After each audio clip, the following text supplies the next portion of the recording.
With talk of trade war heating up due to President Donald Trump's new tariffs, many Americans wonder, are tariffs wise economic policy or a path towards economic strain? What would the founders say?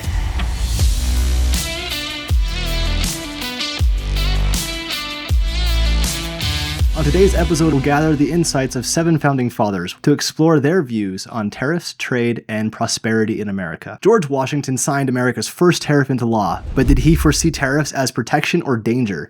His answer might surprise you. As the first president, George Washington believed economic independence was crucial for the new nation's security and prosperity. He urged Congress to encourage domestic industry for strategic goods. A free people should promote such manufacturers as tend to render them independent of others for essentials, especially military supplies. Washington signed the Tariff Act of 1789, one of the first laws of the new government, to raise revenue and, quote, the encouragement and protection of manufacturers. He viewed moderate tariffs as a practical tool to fund the government and strengthen American self-sufficiency, ensuring that Americans would not be reliant on foreign nations for vital goods, particularly in wartime.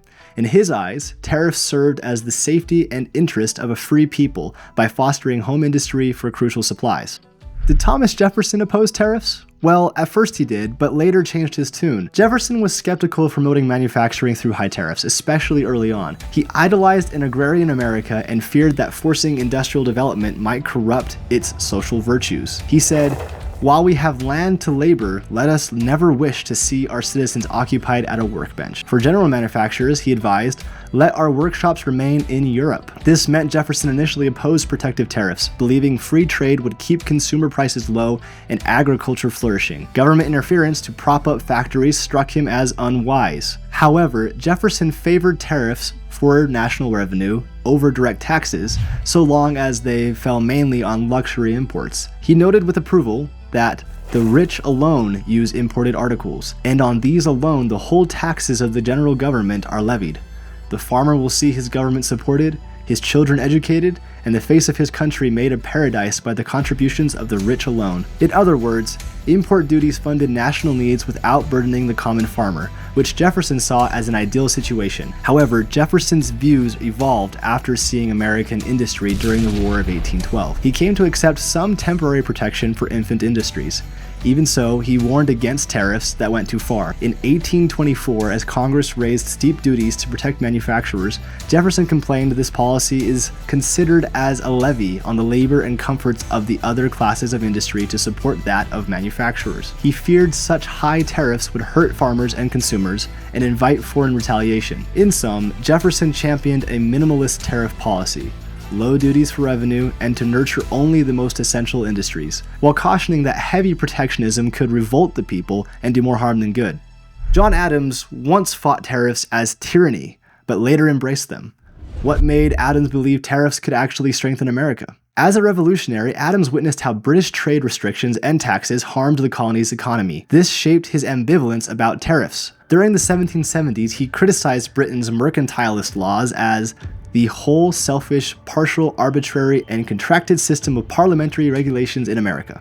He saw oppressive trade tariffs and monopolies as tools of tyranny that hurt colonial Americans. Early on, Adams favored freer trade to remove these shackles. Yet Adams was also a realist about America's need for revenue and a degree of protection. As a leading Federalist, he generally supported the new federal government's use of tariffs to fund itself and to foster industry. He did not leave extensive writings on tariff theory, but his policies and later correspondence suggest a willingness to protect American interests. By 1816, the retired Adams, like Jefferson, endorsed a protective tariff to help U.S. industries after the war. Contemporary accounts note that ex-free traders Jefferson and John Adams joined in backing James Madison's tariff of 1816. Adams viewed this modest protection as economically wise at the time, a pragmatic shift to support the nation's infant manufacturers. He believed a carefully calibrated tariff could bolster American production and jobs without ruining trade. Thus, Adams evolved from denouncing imperial trade barriers to accepting homegrown tariffs as a necessary tool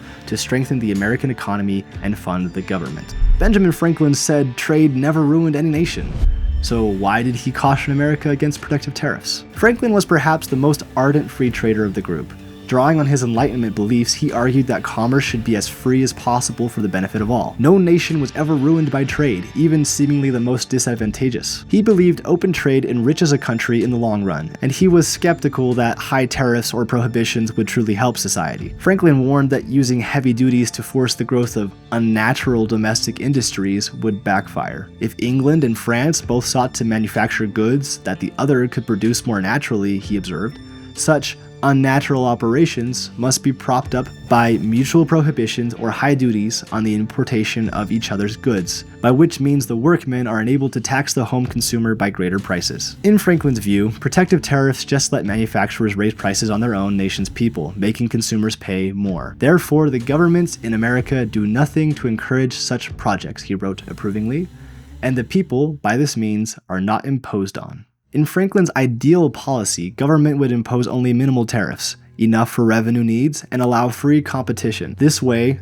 goods would remain affordable and industry would develop naturally where efficient. Any attempt to enrich one sector, manufacturers, with special tariffs would unjustly burden others. Franklin's outlook was that commerce and agriculture thrive best under free trade, and that America would grow rich by trading freely, not erecting costly barriers. Alexander Hamilton argued tariffs would eventually lower prices. Did America's first Treasury Secretary predict Trump's current tariff strategy? Hamilton, Washington's Treasury Secretary, was the chief architect of protective tariffs among the founders.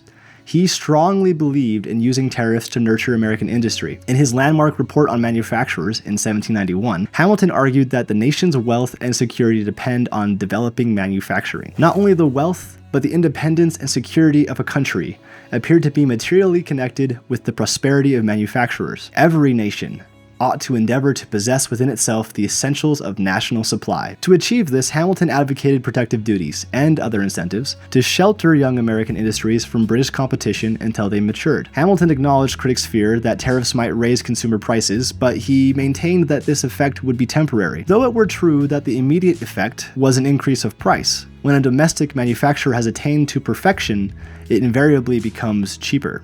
In other words, short-term costs would lead to long-term gains. Once American factories got going, competition and improved techniques would lower prices for everyone. Any initial burden on the public, Hamilton argued, was an investment in national prosperity. He also noted that a healthy manufacturing sector would create jobs and a stable home market for farmers' goods, thus enriching all classes. Hamilton saw tariffs as a wise policy to kickstart growth. In a national view, a temporary enhancement of price was well worth a permanent reduction later. His stance was emphatically pro-tariff. To Hamilton, import duties were a vital tool to raise revenue and develop the diverse economy, industries, labor, and innovation needed for America's power. John Jay negotiated America's first major trade treaty. Did Jay believe tariffs protected or harmed American interests? Jay, as a diplomat and contributor to the Federalist, emphasized freedom of trade as a natural right of nations. During the Revolution, while seeking Spanish support, Jay described the United States' commitment to unimpeded commerce, every man being then at liberty, by the law, to cultivate the earth as he pleased, to raise what he pleased, to manufacture as he pleased, and to sell the produce of his labor to whom he pleased, and for the best prices, without any duties or impositions whatsoever. This sweeping statement reflected Jay's belief that America should break from old world mercantile constraints. He viewed the ability to trade freely, without onerous tariffs, as a core element of independence and prosperity. As Secretary of Foreign Affairs under the Articles of Confederation, Jay saw firsthand the need for a uniform national trade policy. He supported giving Congress power over tariffs mainly to negotiate better terms with other nations and retaliate if needed. Jay's negotiation of the 1794 Jay Treaty with Britain also showed his pragmatic side. He accepted some British import restrictions in return for improved trade access, aiming to avert economic harm to the United States. Still, in principle, Jay favored low tariffs and reciprocal lowering of barriers. In the context of raising revenue, Jay agreed that federal government needed an import tariff, since it was the simplest way to fund the government in the absence of direct taxes. But he would keep those duties as moderate as possible. He feared higher protective tariffs would invite corruption and regional conflicts, undermining the unity he championed in the Federalist Papers. To Jay, the best policy was to levy only what revenue tariffs were necessary, letting American agriculture and commerce flourish without heavy-handed economic intervention. James Madison was wary of tariffs until the war changed his mind. Discover what made Madison shift his economic policies on trade. Madison's view on tariffs balanced between Jefferson's agrarian skepticism and Hamilton's industrial nationalism, shifting with the needs of the time. In the first Congress, Representative Madison introduced the initial tariff bill, primarily to raise revenue for the new government. He favored low uniform duties and was wary of venturing too far into protectionism at the outset. While some pushed for higher rates to protect infant manufacturers, Madison cautioned against doing it. If the duties should be raised too high, the error will proceed as much from the popular ardor to throw the burden of revenue on trade as from the premature policy of stimulating manufacturers. In Madison's early view, excessive tariffs could both unfairly tax consumers and distort the economy before industry was ready. By the end of the War of 1812, Madison, as president, had become more receptive to protective tariffs. The war had cut off imports and spurred American factories. Afterward, British goods flooded in, threatening those nascent industries. In his 1815 message to Congress, Madison acknowledged that pure free trade theory might say leave it all to individual enterprise, but he argued this theory had exceptions to the general rule. Experience taught him that some industries would not survive without a period of protection. With national security and self-reliance in mind, he urged that certain industries merit the public patronage. For example, those that would relieve the United States from dependence on foreign supplies necessary for the public defense.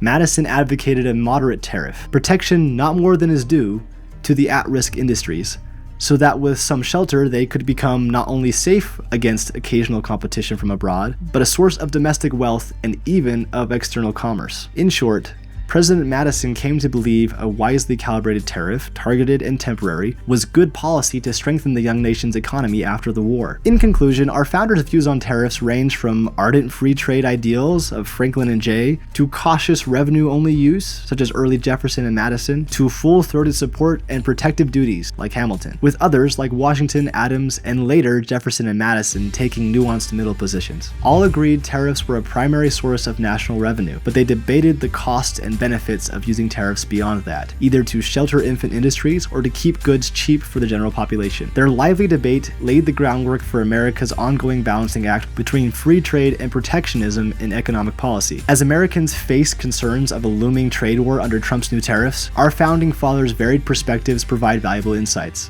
While Hamilton championed tariffs to foster national prosperity, Franklin and Jay warned of harmful economic consequences. Jefferson and Madison took a nuanced middle path, wary of overreach, yet open to limited protection. Their debates highlight a timeless economic truth. Tariffs can both strengthen and harm, depending on their careful calibration. Perhaps today's policymakers would do well to revisit these founders' lessons as we navigate the complexities of global trade in our modern economy. If you enjoyed this content, follow American Providence. We'll see you there.